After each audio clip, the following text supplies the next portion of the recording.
Salam alaikum wa rahmatullahi ta'ala wa barakatuh, mes chers élèves. Aujourd'hui, on va voir un genre de suite, évidemment, qui n'est pas usuel, évidemment pour nous, pour les PC, les SVT, section économique. Mais on doit travailler cette année toutes les sortes de suites parce que l'examen national va comprendre un exercice dans ce sujet concernant les suites. Aujourd'hui, on propose l'exercice suivant. On considère la suite u de n définie par u0 est égal à 0 et u de n plus 1 est égal à la racine de 3un plus 4, quel que soit n appartenant à n. Première question, montrer que un est minoré par 0 et majoré par 4. Avant de faire la solution de la première question, je vais d'abord faire un petit rappel concernant les suites récurrentes de ce genre. La suite qu'on a dans cet exercice se présente sous la forme de un plus 1 est égal, évidemment c'est une suite qui est récurrente, ça veut dire se représente comme ceci. La relation entre deux termes consécutifs de la suite, u de n plus 1 et u de n. Si la fonction f est une fonction affine, on aura évidemment la relation entre un plus 1, c'est la forme a un plus 1 plus b. Donc ça sera comme ça. Si la fonction f est une fonction polynôme de second degré, on aura la fonction qui est comme ceci, donc on aura un plus 1 est égal. Donc on aura l'expression comme ceci. Si la fonction f est une fonction homographique, on aura évidemment l'expression récurrente de cette suite comme ceci. un plus 1 est égal à un plus b sur un plus d. Si la fonction est une fonction irrationnelle sous la forme ax plus b, racine de ax plus b, on aura évidemment un plus 1 est égal à la racine de un plus b. Dans l'exercice qu'on a, on a ce genre-là, 3un plus 4. Si la fonction f est égale à l'exponentielle x, on peut avoir ceci, donc ça veut dire que u de n plus 1, ça sera égal à l'exponentielle de u de n. Si vous avez la fonction f de x égale ln de x, évidemment avec le x positif ici, et la suite sera positive, on aura évidemment une relation comme ceci, un. Donc, toutes les suites récurrentes qui se présentent sous la forme d'une relation où ça figure une fonction numérique donnée, ça s'appelle une fonction qui est récurrente définie par la fonction f. Donc, ce qu'on veut dire, comment on procède pour étudier ce genre de suite? Évidemment, chaque exercice propose une méthode. Ce que je veux préciser ici, c'est la fin de l'exercice. Ça veut dire quand on veut déterminer la limite de cette suite. Évidemment, si la suite était, on savait que cette suite était convergente, ça veut dire elle admet une limite, alors elle va tendre vers un certain L réel. Évidemment, tous les termes, donc un plus 1 aussi. Donc, ce qu'on fait, c'est pour trouver cette limite, il suffit de résoudre l'équation L est égal à f de L. Maintenant, passons à notre exercice. Donc, la première question, montrer que la suite u de n est minorée par 0 et majorée par 4. Ça veut dire qu'est-ce qu'on va montrer? On va montrer ceci, que quel que soit n appartenant à n, un elle est comprise entre 0 et 4, minorée par 0 et majorée par 4. Donc, avec quel raisonnement on va le faire? Évidemment, avec le raisonnement par récurrence. Le raisonnement par récurrence consiste en 3 étapes. Donc, on va commencer par vérification, puis supposition, et enfin démonstration pour achever le raisonnement. Donc, commençons par vérification. Pour n est égal à 0, évidemment, vous voyez bien que le u0 est égal à 0. Évidemment, c'est trivial qu'elle est comprise entre 0 et 4. Donc, la proposition qui est là, proposition en question, la proposition est vraie pour 0. Donc, deuxième point, supposition. Donc, on va supposer, supposons que la proposition est vraie pour un certain n.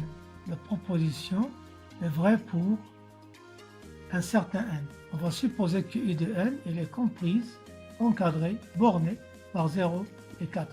Et ça, c'est l'hypothèse de récurrence. Ça veut dire ce qu'on a supposé pour un certain n. Donc, qu'est-ce qu'on va faire? Attends un plus 1 compris aussi entre 0 et 4. Ça, c'est notre question pour la démonstration. Donc, vous voyez bien que quand on veut démontrer par récurrence une proposition, il faut faire ceci. Donc, vérification, supposition, puis démonstration. Faisons-le, évidemment, on a ici, maintenant, on va prendre H comme hypothèse, ça veut dire on a supposé qu'il est vrai pour un certain n, ou bien jusqu'à le rang n. Ça veut dire que U de n est comprise entre 0 et 4 pour n. Voyons voir est-ce qu'elle est vraie pour n plus 1. C'est ça la démonstration.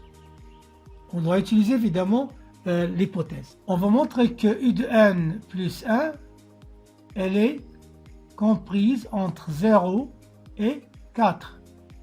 Donc, avec quelle méthode on va procéder? Évidemment, la méthode qui est simple ici, c'est d'utiliser l'encadrement. Donc, l'hypothèse de récurrence qu'on a, c'est que UN il est comprise entre 0 et 4. Et évidemment, le UN plus 1 qu'on veut voir ce qu'il réalise, la propriété en question, est égal à racine de 3 UN plus 4. Donc, vous savez bien ce qu'on va faire. Donc, on va procéder avec un encadrement. Donc, multiplié par 3, donc 0 fois 3, c'est 0. On aura 3 UN inférieur à 12. Puis, on va ajouter 4 puisque l'expression est donnée comme ceci. Donc, 4, 0 plus 4, c'est 4, inférieur à 3 UN plus 4, inférieur à 16.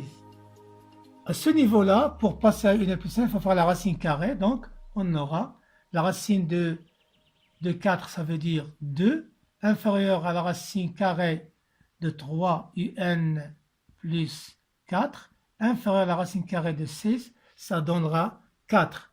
2 inférieur à U de n plus 1 inférieur à 4. À ce niveau-là, ce qu'on veut nous, on veut 0 inférieur à UN plus 1 inférieur à 4. Donc on peut prolonger ou bien on peut élargir l'intervalle en faisant ceci. Voilà. Donc 2 il est supérieur ou égal à 0. Donc on aura ce qu'on veut. Donc la proposition elle est vraie pour n plus 1, ça veut dire on aura UN plus 1 inférieur à 4 supérieur à ou égal à 0. Et cela donnera que la proposition elle est vraie pour n plus 1. Donc en conclusion, on a quel que soit n appartenant à n, UN compris entre 0 et 4. Passons à la deuxième question.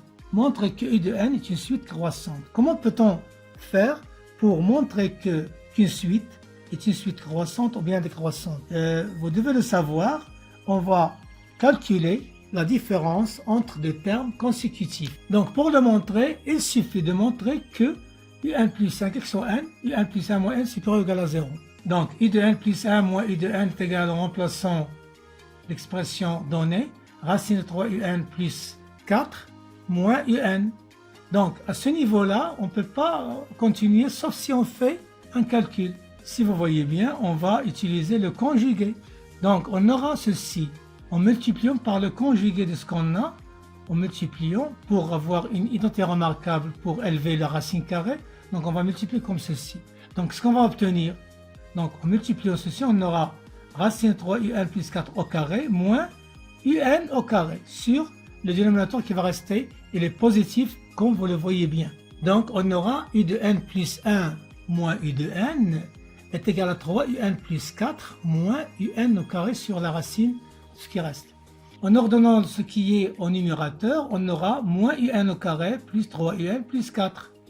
Et ça, c'est la forme d'un polynôme.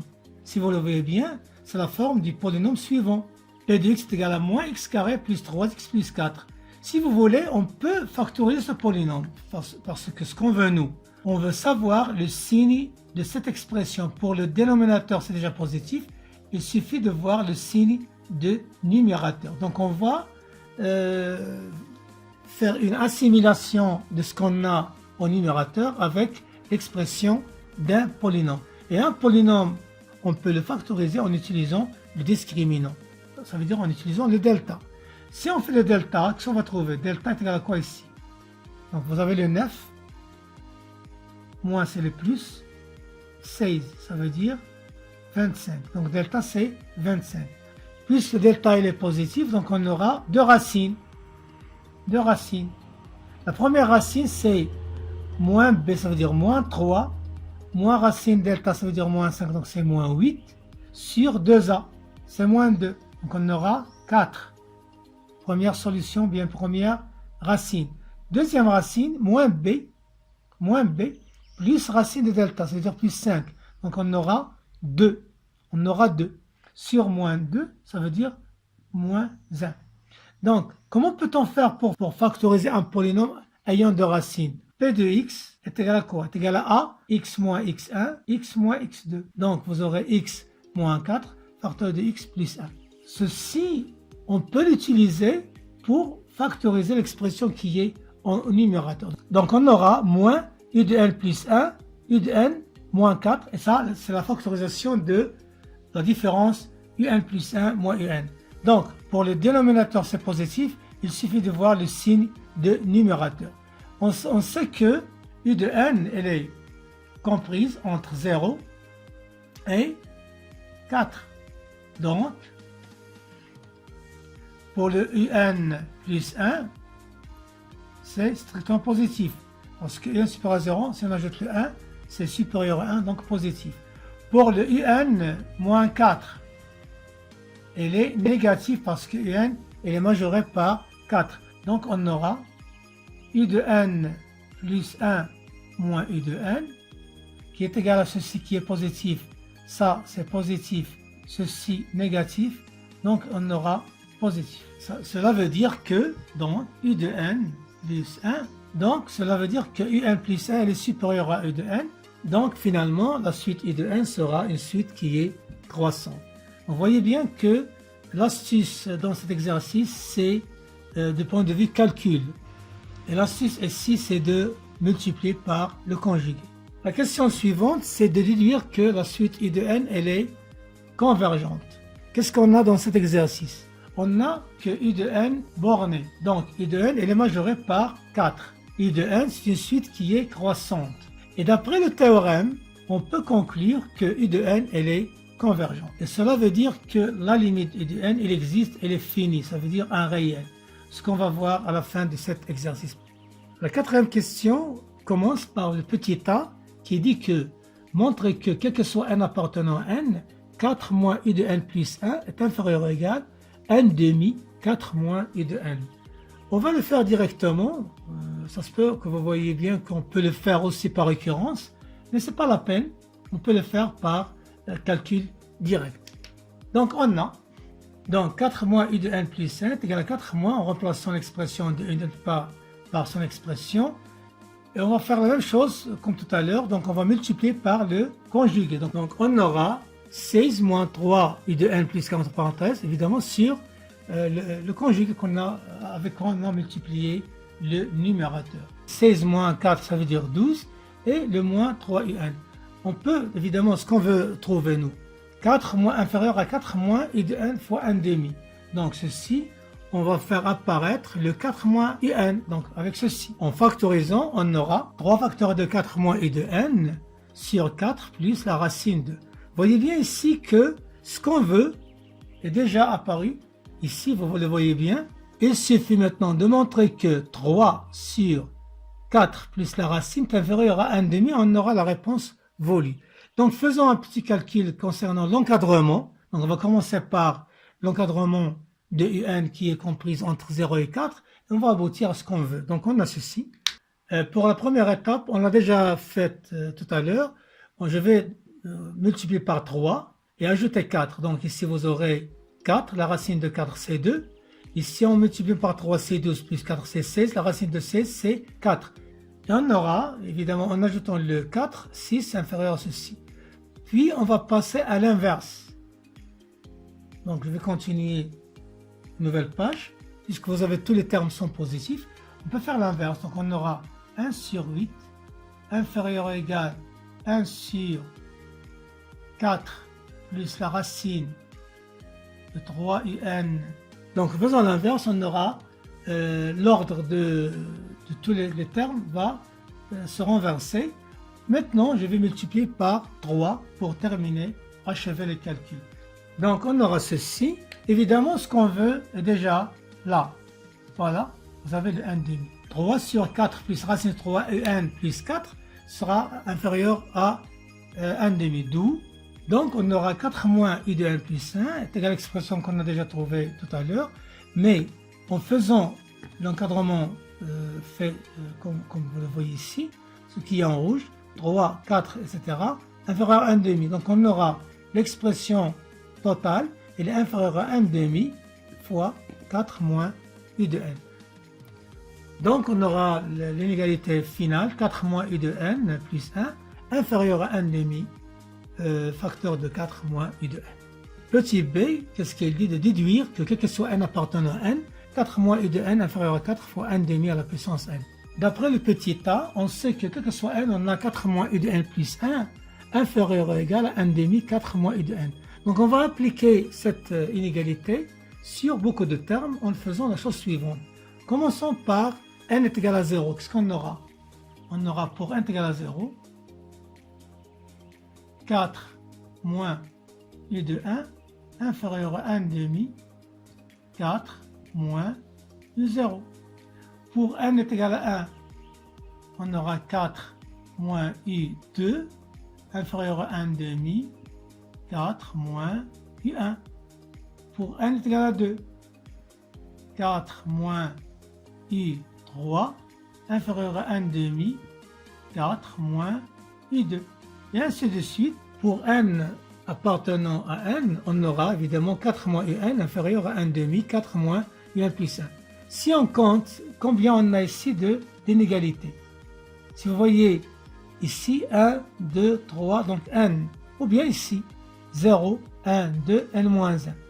Donc vous avez n inégalités.